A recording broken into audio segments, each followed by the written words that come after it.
영화 타이타닉에서 젊은 시절 빼어난 외모와 연기를 선보였던 두 배우가 있었습니다. 커플로 나왔죠. 레오나르도 디카프리오와 상대 역인 케이트 윈슬렛. 여러분 아마 그 포스터의 유명한 장면들이 여러분 마음 한구석에 기억으로 남아 있으실 것입니다. 한번 떠올려 볼까요? 보시면 이 장면, 다들 한 번씩 보셨지요.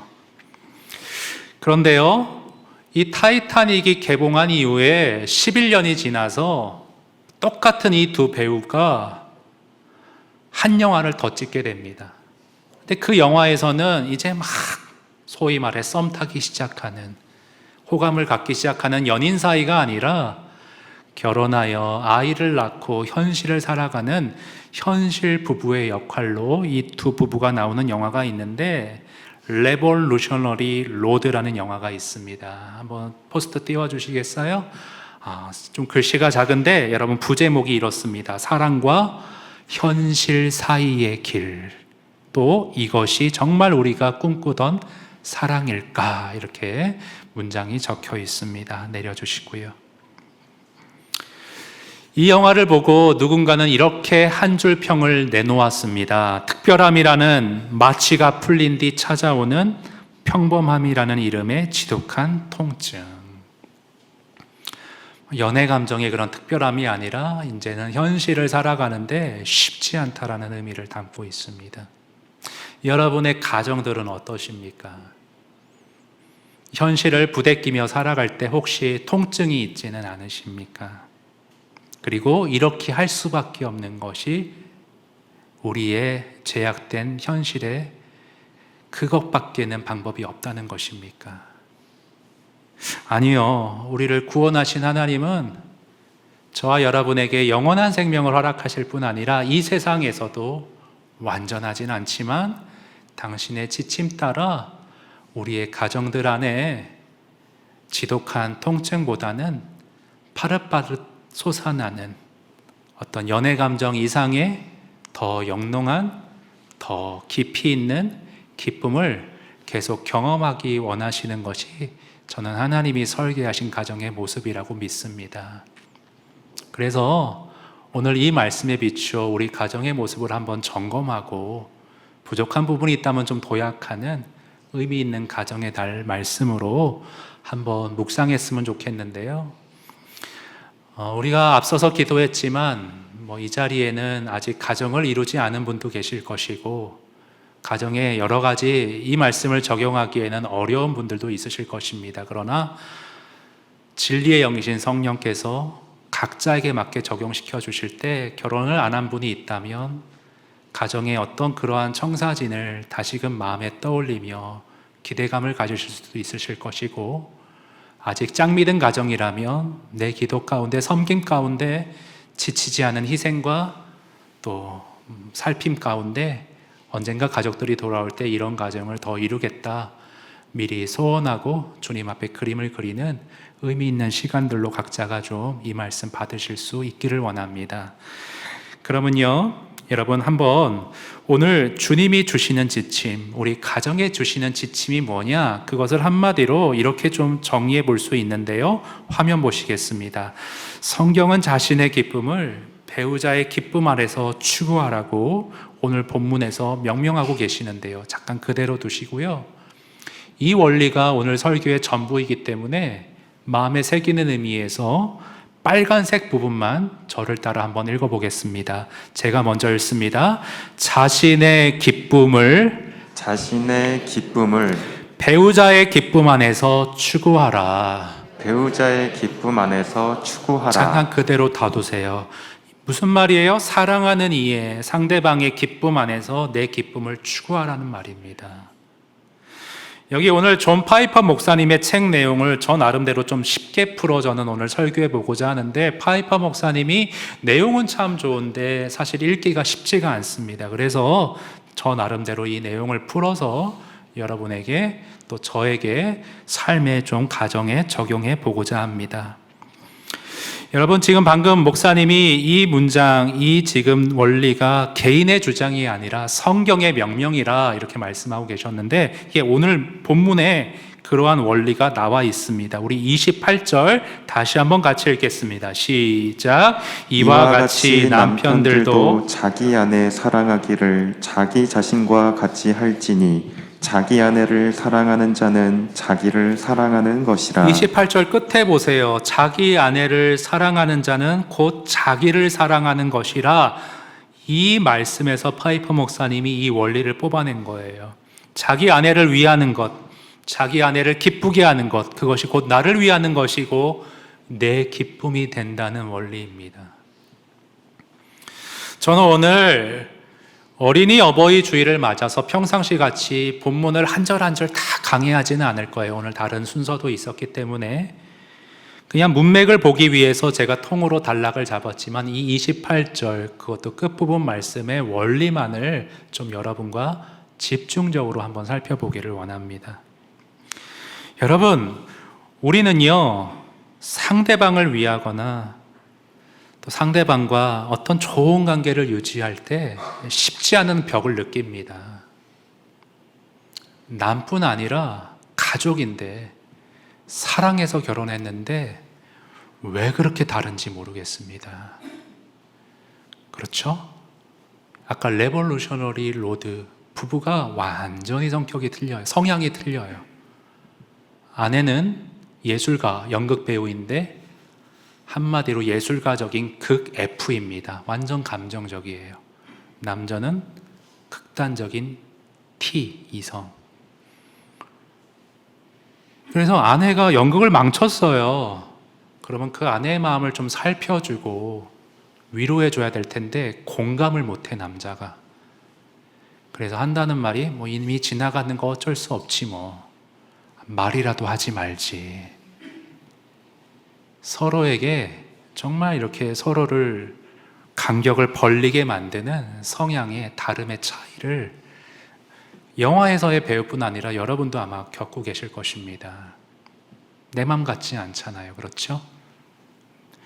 고개를 너무 끄덕여도 그것도 안 되는데 네. 어느 정도는 정도의 차이는 있지만 다 있으실 것입니다. 그런데 그런 배우자의 기쁨을 위해서 살아가라고요? 그런 배우자의 기쁨을 추구하라고요? 잘 마음의 동력이 안 생기죠. 근데 그 배우자가 그렇게 기쁠 때 내가 기쁜 걸 자꾸 경험해 가라는 거예요. 상대방이 기뻐하고 행복한 게 내가 정말 행복하다는 걸 경험해야 그 일을 이어갈 수 있다는 원리입니다. 예수님이 먼저 이 원리를 보여주셨어요, 여러분. 히브리서 12장에 이런 말씀이 있습니다. 같이 한번 읽어보겠습니다. 시작. 믿음의 주요 또 온전케 하게 하시는 이인 예수를 바라보자. 그는 그 앞에 있는 기쁨을 위하여 십자가를 참으사 부끄러움을 개의치 아니하시더니 하나님의 보좌 우편에 앉으셨느니라. 잠깐 두시고요. 여기 중요한 거는 예수님, 그는 그 앞에 있는 기쁨을 위하여 십자가를 참으셨다. 우리를 구원하시고 죄에서 허덕이는 우리가 구원받을 뿐 아니라 여전히 불완전하지만 주님의 인내와 수용과 사랑 안에서 점차 빚어져 가고 철이 들어가고 결국에는 온전한 영광스러운 존재로 부활하여 주님과 함께 영광을 즐거워하고 예배하게 될 그날을 바라보시면서 거기에 당신의 기쁨을 두면서 그 기쁨을 생각할 때 십자가를 참아내실 수 있었다는 겁니다. 상대방을 섬기는 거, 나와 다른 사람을 위하는 거 쉽지 않습니다. 그렇지만 이 일을 통해, 이 과정을 통해 내가 주님을 더 닮아가고 주님의 일에 동참하고 성숙한 기쁨, 또 상대방도 기쁨을 보면서 나도 행복한 것, 이러한 비밀을 알아가고 맛보면서 우리는 상대방을 더욱더 위할 수 있게 된다는 원리가 오늘 성경의 원리인 것입니다. 여러분, 제가 이 원리가 조금 잘 안 잡힐 수 있어서 우리 주변에 흔히 접할 수 있는 드라마로 좀 설명을 드리기 원해요. 오늘 2부에 좀 젊은 세대들이 많은데 혹시 멜로가 체질이라는 드라마 보신 적 있으신지 모르겠어요. 그 손석구랑 전여빈 씨가 나왔는데 뭐 이거 다 볼 수는 없고 유튜브에 올라와 있습니다. 보시면 거기 한번 띄워주세요. 이 두 커플이 처음 만나가지고 보육원에서 이불 빨래 하고 있는 거예요. 이렇게 밟고 있는 건데 쉽지 않죠. 이게 세탁기로 돌려야 되는데 좀 뭐가 부족한지 좀 이렇게 발로 밟으면서 이렇게 세탁을 하고 있습니다. 근데 여기 남주인공 손석구 씨가 일하면서 이런 말을 하는 거예요. 일만 하면 지루해. 놀기만 해도 지루해. 두 가지가 균형이 있어야 되는데 나한테는 지금 이 일이, 이 봉사가 노는 거야. 무슨 말이냐면 일에 지금 치여 사는 PD인데 내려주셔도 돼요. 네. 너무 손석구 씨만 바라보는 것 같아서 저를. 봉사하고 이렇게 시간을 내는 거 왜 이렇게 고생하냐, 왜 이렇게 힘들게 어떻게 할 수 있냐 그런 말들 하는데 이게 나한테는 노는 거라고, 나한테는 기쁨이라고, 그래서 하는 거라고. 두 사람이 봉사를 마치고 이제 버스 타고 집에 가는 장면이 있습니다. 버스 안에서 얘기를 나눠요. 그것도 이런 장면인데요. 손석구 씨가 이런 멘트를 합니다. 당신은 오늘 값진 여행을 한 거야. 이제 집에 가서 그 선물을 받도록 해. 내려주세요. 전여빈 씨는 사랑하는 사람이 갑자기 병으로 떠나서 그 상실감이 너무 커가지고 우울증이 오고 환영을 보고 너무 괴로워하는 그러한 지경이었는데 손석구 씨 말대로 보육원에서 봉사를 해보니까 마음이 왠지 좀 편안해지고 잠을 잘 잤더라. 선물을 받은 거죠. 남을 위해 희생하고 봉사하는 일 어떻게 할 수 있냐? 내가 기쁘기 때문이에요. 내가 유익이 있기 때문이에요. 이게 절대 이기적인 게 아니에요. 사람은 그렇지 않으면 이 말씀을 실행할 수 없어요. 내 이웃을 내 몸과 같이 사랑을 어떻게 해요? 이웃을 위할 때 기쁨을 경험해야 계속할 수 있습니다. 파스칼이 아주 예리하게 이 원리를 다음과 같이 말합니다. 모든 사람은 행복을 추구한다. 예외는 없다. 무슨 수단을 사용하든 그 수단들은 모두 이 목적을 지향한다. 어떤 이는 전쟁에 나가고 다른 이는 전쟁을 피하지만 양쪽의 견해는 달라도 그렇게 하는 이유는 똑같다. 모두 욕망 때문이다. 이 목적이 아니면 의지는 단 한 발짝도 움직이지 않는다. 이것이 모든 사람이 행동하는 동기이며 심지어 스스로 목매어 자살하는 사람들의 동기이기도 하다. 내가 행복하고자, 내가 뭔가 기쁨이 있는 쪽으로 의지가 움직이게 되어 있습니다. 그래서 배우자를 위할 때, 어떤 주님의 명령대로 누군가를 섬길 때 내 기쁨을 추구하는 것을 여러분 죄악시하지 마세요. 예수님도 그 기쁨의 원리에 따라 하나님의 말씀을 순종하실 수 있었다. 성경은 그렇게 말하고 있습니다. 그런데 균형 잡기에 조금 여러분이 잘 이해하셔야 될 게 있는데 물론 쉽지 않습니다. 희생이 뒤따릅니다. 어렵습니다. 그래서 성경에 여러분 요한복음 12장에 이런 말씀이 있습니다. 자기 생명을 사랑하는 자는 잃어버릴 것이요 이 세상에서 자기의 생명을 미워하는 자는 영생하도록 보존하리라. 잠깐 그대로 두시면요. 오늘 말씀에서 강조점과 모순되어 보여요. 내 기쁨을 추구하라. 자신을 위해라. 그래야 상대방을 더 기쁘게 섬길 수 있다. 근데 여기서 예수님 말씀은 내 생명을 나를 위하지 말라는 말씀처럼 읽힙니다. 근데 여러분, 문맥을 따라서 늘 말씀을 읽어야 되는데 여기 요한복음 12장 24절 문맥도 같이 한번 띄워주시기 바랍니다. 24절, 25절 나와 있는 거요. 자, 여러분 24절 한번 같이 읽어주십니다. 시작. 내가 진실로 너희에게 이르노니 한 알의 밀이 땅에 떨어져 죽지 아니하면 한 알 그대로 있고 죽으면 많은 열매를 맺느니라. 여러분, 한 알의 미달이 떨어져 죽는 것, 썩는 것 희생이잖아요. 근데 많은 열매를 맺어요. 무슨 원리를 말하고 있냐면 여러분, 농부가 여름철에 땀을 펄펄 흘리면서 고생하면서 농사일을 하는데 가을에 수확이 많잖아요. 그 고생이 의미 없는 게 아니죠. 그 고생을 한 이유가 있죠. 다음 연도에 또 그렇게 하겠죠. 그런데 여름철에 에어컨 밑에서 땅 한 봉을 안 흘리고 배짱이처럼 놓았는데 수확이 한 톨도 없어요. 행복한 인생일까요? 아니라는 거예요. 때로는 자기 생명을 희생하고 소중히 여겨야지 않을 때도 있다.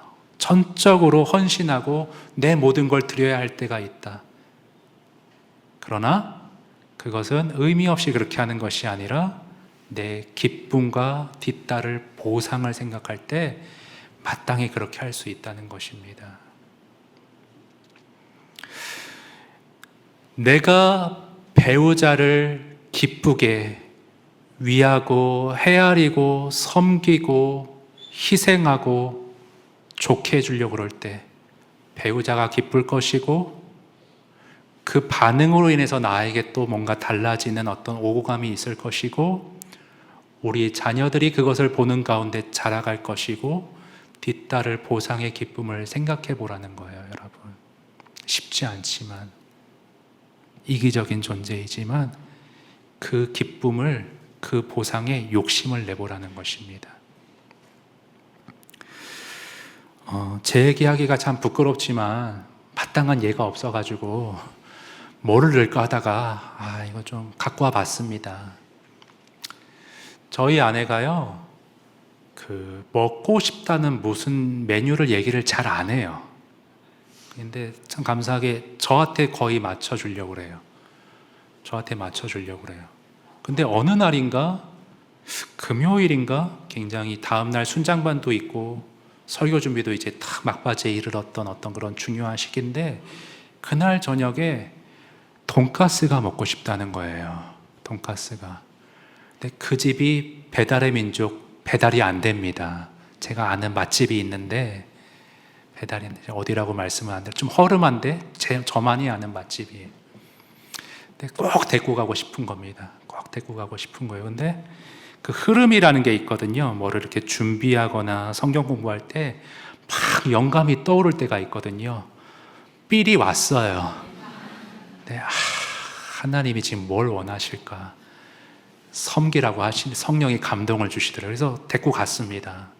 데리고 갔는데 얼마나 복스럽게 먹던지 다 상세가 되는 것 같더라고요. 그런데 참 놀라운 게, 하나님 놀라우신 게, 집에 와서 다시 시작하려고 그러는데 순장반 이제 내일 준비를 하려고 그러는데 제가 요즘 좀 장염도 걸리고 몸도 아프고 좀 기력이 쇠했는지 제가 정신이 좀 없어요. 순장반에 다음 내일 같이 공부할 진도가 있는데 엉뚱한 걸 처음에 준비하려고 했더라고요. 그러니까 아내가 돈가스 먹고 싶다고 안 했으면 저는 엉뚱한 거 준비해서 내일 갔을 텐데 먹고 나서 정신을 차리고 보니까 이게 아니네. 알고 나서 그렇게 또 하는 거 보고 하나님 역시 이렇게 하나님의 감동 따라 나를 희생하고 섬기고 했더니 더 좋은 것으로 이렇게 이끄시는구나 경험했던 저의 작은 에피소드입니다. 여러분, 높은 또 승희교회를 섬기셨던 우리 김동호 목사님이 아주 와닿는 말씀 하나를 하셨어요. 하나님의 말씀을 삶에서 시험해 보라는 거예요. 정말 이 말씀이 그대로 정말 하나님의 말대로 이루어지는지 아닌지를 실험해 보라는 거예요. 실험해 보세요, 여러분. 실험해 보세요. 상대방을 위해 보세요. 그리고 그 기쁨을, 그 기뻐하는 모습을 나의 기쁨으로 한번 삼아 보세요. 어떠한 일을 이루어 가실지 여러분 한번 계속해서 실험해 보세요. 그래서 여러분 지금 이제 휴일입니다. 그렇죠? 이제 내일도 쉬는 때가 직장이 많을 거고 내일 모레 물론 어린이날이지만 아이들을 위하시기도 하겠지만 미션을 하나 드립니다. 남편, 아내, 상대방이 기뻐하는 것이 뭔지를 잘 헤아려서 실천해 주시고 섬기시는 귀한 한 주간 되시기를 바랍니다. 귀한 한 주간 되시기를 바랍니다. 네, 꼭 그래 주시기 바랍니다. 그리고 또 하나 부탁드리기는 상대방을 위할 때 이렇게 반응이 좀 와야 좀 더 신나고 기쁘거든요. 반응, 리액션을 좀 잘해 주세요. 제가 요 설교를 썼다가 고친 부분이 있는데 경상도 분들에 대한 편견이 처음에 좀 있었어요. 이제 뭐냐면, 솔직히 말하겠습니다. 제 아내가 좀 경상도신데, 그러니까 저를 위한다는 표현이 그러니까 뭐냐면, 뭐 이렇게 뭐 어디 올 때 맛있는 거 사서 오잖아요. 그러면 아유, 왜 비싼데 이런 거를 샀어? 그렇게 얘기한다고요. 근데 이제 왜 고생했어? 이 말이죠. 근데 그게 뭐냐면 속마음은 고마워. 이 말을 근데 저처럼 이렇게 왜 그렇게 샀어 정도가 아니라 정말 오해할 정도로 약간 책망하듯이 이렇게 얘기하기 때문에 이 서울 남자는 상처받는다고요. 이렇게 고맙다고 하면 되지. 왜 저런가. 근데 이걸 좀 설교에서 좀 고쳐야 될 게 뭐냐면 전화를 했는데 마침 그분의 아버님이 부산 사람인데 제가 한번 물어보니까 목사님 그건 사바사 케바케입니다. 경상도 사람이라고 다 그런 거 아닙니다. 그렇게 함부로 말씀하시면 절대 안 됩니다. 그런데 제가 재미를 위해서 좀 얘기했는데요. 미션을 드렸잖아요. 상대방이 날 위하고 내 기쁨을 위해 뭔가 애쓸 때 리액션을 좀 잘해주시면 좋을 것 같아요. 너무 고맙다고, 너무 날 위해 써줘서 참 마음이 좋다고, 그래야 더 신나서 그렇게 좀 해줄 수 있을 것 같습니다. 여러분, 우리가 부족합니다. 저도 갈 길이 멀고 여러분도 아직 목표점까지 가기에는 도달하기에는 아직 먼 길을 가야 할 것입니다. 그러나 말씀의 원리에 따라 한 걸음 한 걸음 노력하다 보면 하나님께서 우리 가정 안에 물된 동산과 같이 때를 따라 과실을 맺게 하시고 하나님이 원하시는 귀한 새싹의 푸르른 열매들을 내 가정에 맺어가실 것을 여러분 좀 기대하시면서 오늘 말씀 각자의 상황 가운데 적용하시고 기쁨이 오고 가는 가정으로, 우리 가정 하나님이 기뻐하시는 가정으로 이루어 가실 수 있기를 바랍니다. 창세기 1장 보시면요, 하나님이 태초에 죄가 없었던 아담과 하와의 그 아름다운 모습을 보시고 심히 좋았더라 미소 짓는 장면이 나오십니다. 하나님이 우리 가정을 보고 마음 아파하시는 것이 아니라 심히 좋았더라 자주 미소 지으실 수 있는 그런 주님의 기쁨이 되는 가정, 주님께 영광 돌리는 가정 될 수 있도록 내가 먼저 희생하고 내가 먼저 섬기고 상대방의 웃음, 기쁨을 나의 기쁨으로 삼는 그러한 저와 여러분 되실 수 있기를 바랍니다. 우리 그런 가정의 모습 좀 우리 섬김을 다짐하면서 나 주님의 기쁨 되기 원하네. 지금 이 상태로는 부족하지만 주님 제 마음을 좀 새롭게 해주시옵소서, 새 부대가 되게 하여 주시옵소서. 우리 좀 함께 찬양하도록 하겠습니다.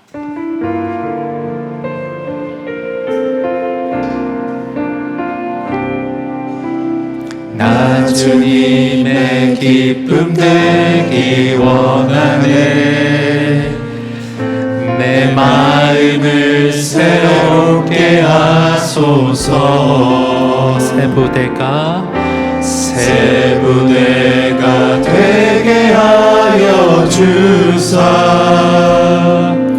주님의 빛 비추게 하소서. 내가 원하는 한 가지 주님의 기쁨이 되는 것. 내가 원하는 한 가지 주님의 기쁨이 되는 것. 다시 한번 나 주님의 기쁨 되기 원하네. 부족한 마음 새롭게 하소서. 내 마음을 새롭게 하소서. 말씀으로 새 부대가 되게 하소서. 새 부대가 되게 하여 주사. 사랑과 섬김의 빛 비추게 하소서. 주님의 빛 비추게 하소서. 주님의 기쁨 되기 원합니다. 내가 원하는 한 가지 주님의 기쁨이 되는 것 내가 원하는 한 가지 주님의 기쁨이 되는 내가 원하는 한 가지 내가 원하는 한 주님의 기쁨이 되는 것 내가 원하는 한 가지 주님의 기쁨이 기쁨 위에서 기꺼이 희생하겠습니다.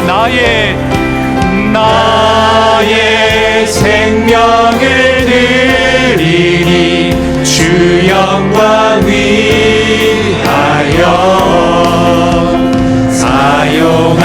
사용하옵소서. 내가 사는 날 동안에 주를 찬양하며 기쁨의 제물 되리. 나를 받아주소서.